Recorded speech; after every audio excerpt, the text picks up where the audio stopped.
Sa pagpapatuloy ng The Week That Was, pinangunahan ni Pangulong Aquino ang change of command ng Philippine Air Force sa Fernando Air Base sa Lipa City, Batangas kahapon.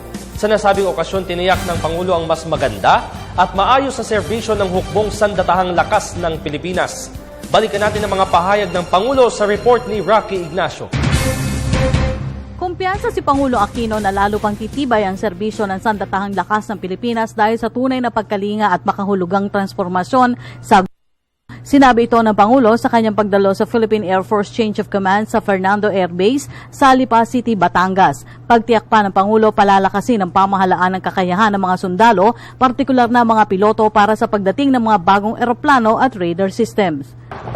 Kumpiyansa naman po tayong higit pang titibay at talakas ang hanay ng ating mga kawan, lalo pat may gobyerno na kayong tunay na kumakalinga sa inyo. Isipin ninyo, 2005 pa nang iretiro ang huli nating F-5 Freedom Fighter aircraft.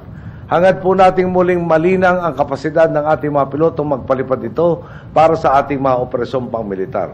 At ang good news nga po, sa pag-aarangkada ng ating modernisasyon, inaasahan nating mapapasa atin na simula sa susunod na taon ang mga bagong FA-50 mula sa Korea. Gayun din, target parating bumili ng 8 combat utility helicopters, 6 close air support aircraft, 2 long-range patrol aircraft at mga radar systems. Bukod rito, rin natin bumili ng full motion flight simulator upang mas mapaunlad pa ang kasanayan ng ating mga piloto. Muli rin tiniyak ng Pangulo ang patuloy na pagkakaloob ng karampatang benepisyo sa mga sundalo.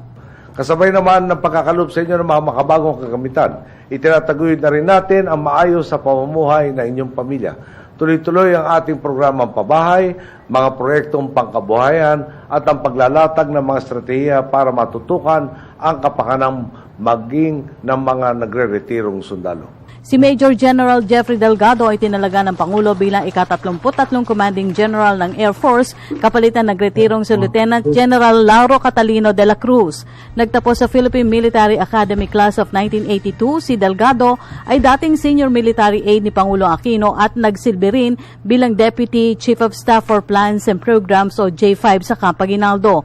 Ang bagong CGPAF ay isang combat attack pilot at naging pinuno ng 15th Strike Wing.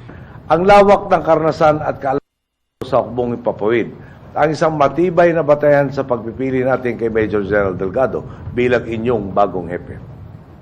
Batid niya ang makakulungan sa inyong hanay na dapat nating tugunan at magsisilbi siyang punong tagapayo sa direksyon ng modernisasyon ng Air Force para sa lalong pagpapabuti ng inyong serbisyo.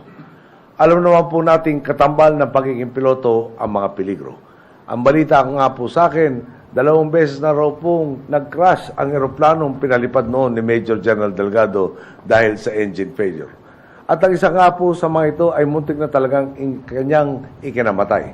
Buti nga lang po nang bumulusok sa tubig ang kanyang sinasakyan, nakaalpas at nakalangay siya hanggang sa makakita na mga isda para matulungan siya.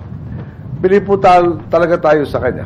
Sa kabila ng mga peligrong hinaharap niya bilang piloto at bilang kasapi ng hukbong ipapawid, hindi siya bumitiw sa paglilingkod bayan.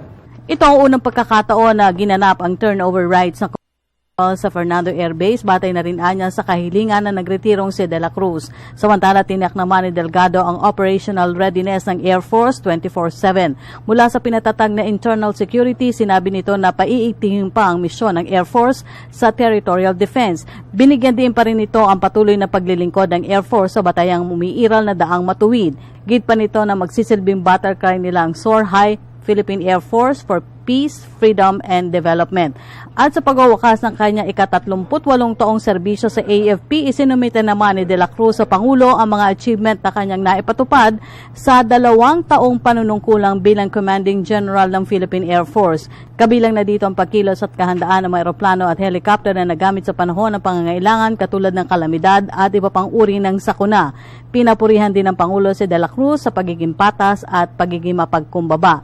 Hindi rin anya naging dahilan ng kakulangan ng air assets at hindi nagpasindak sa panganib, gumawa ng kaparaanan sa ngalan ng serbisyo sa tao sa pagtugon sa pinsala at epekto dulot ng Super Typhoon Yolanda.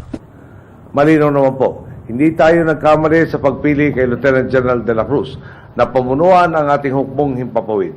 Mas matayog ang naging tagumpay at mas lumukas ang puwersa ng ating Air Force mula nang siya ay manungkulan.